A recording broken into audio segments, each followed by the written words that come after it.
آرنست دایمنز تقدیم می کند.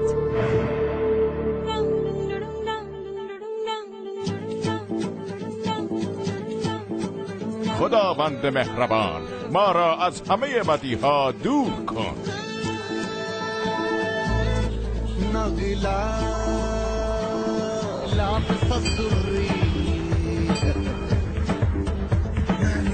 آخه اونجا دیگه من یه دیگه این حرفو نزن. دفعه بعد که برای امضای قرارداد میام تو هم با خودم میبرم. تو باید یاد بگیری چطوری شرکت رو بچرخونی. هرچی باشه تو هم یه کادو داری. نه ایوان، اینم راول همسر من. راول مگه قرار نبود پولا رو بریزی به حساب؟ اون پسری که کنار بار وایساده رو میبینی؟ خیلی خوشتی.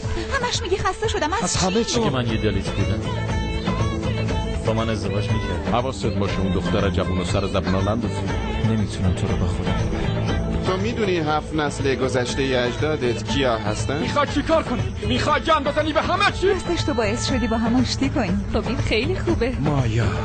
مایا یه نفرین شده است. راول تو میخوای غیبت بزنی؟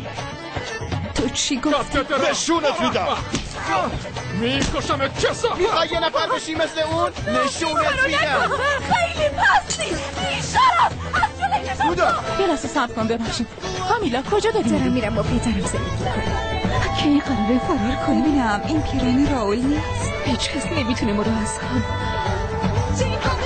جدا کنه. دیده شده در انجمن گویندگان جوان.